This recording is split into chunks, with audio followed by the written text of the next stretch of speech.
এই নিয়মে যদি তোমরা ইমেইল লিখতে পারো তাহলে তোমরা 10 এর মধ্যে 10 নিশ্চিত করতে পারবে ইনশাআল্লাহ। আসসালামু আলাইকুম রাহমাতুল্লাহ। দাখিল অথবা আলিমের প্রিয় শিক্ষার্থীরা কেমন আছো সবাই?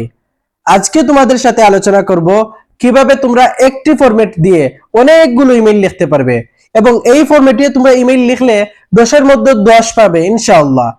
তাহলে চলো শুরু করি। শুরু করার আগে তোমাদের কাছে একটি অনুরোধ, তোমরা যদি এই চ্যানেলে নতুন হয়ে থাকো তাহলে চ্যানেলটি সাবস্ক্রাইব করে রাখো, আর যদি ফেসবুক পেজ থেকে দেখা থাকো তাহলে ফেসবুক পেজটি ফলো করে রাখো।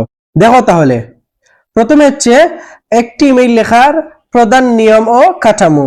ইমেইল লেখার ক্ষেত্রে কিছু নিয়ম আছে, সেই নিয়মগুলো তোমরা একটু দেখো। প্রথমে দেখো ফর্ম।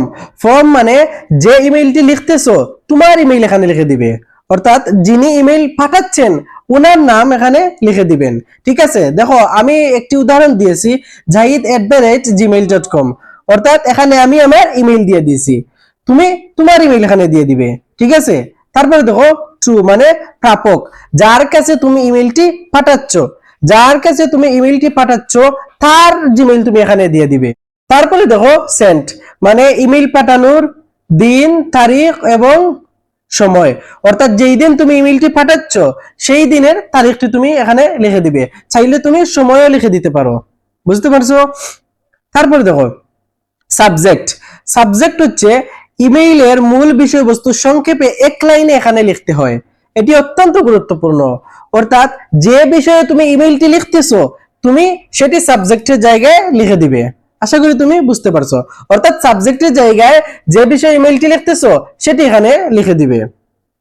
তারপর দেখো যাকে ইমেইল লিখেছেন তাকে সম্বোধন করা। যেমন তুমি যদি তোমার বাবার কাছে পাঠাও তাহলে কি লিখবে? My dear father. তুমি যদি তোমার ভাইয়ের কাছে লিখো তাহলে কি লিখবে?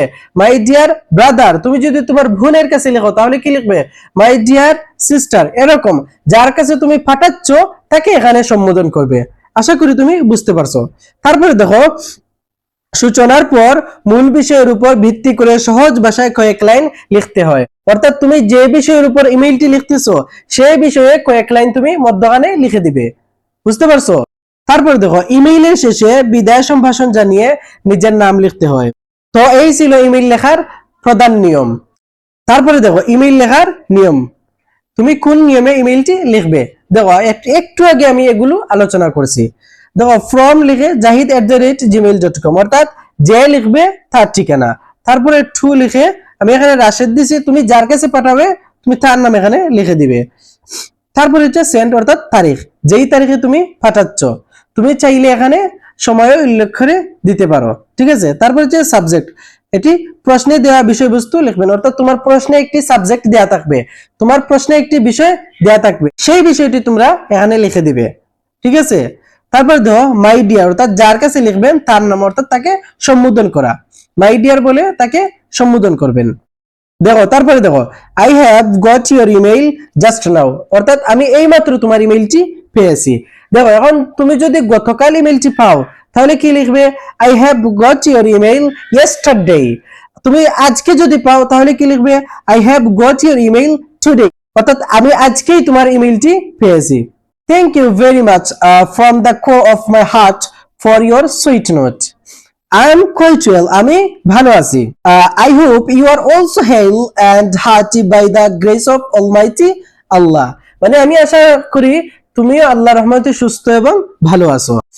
দেখো তারপরে দেখো নিজের মতো করে 3 বা 4 লাইন এখানে লিখবেন, অর্থাৎ যে বিষয়ে তুমি ইমেইলটি লিখতেছো সেই বিষয়ের উপর তুমি 3 থেকে 4 লাইন এখানে লিখে দিবে।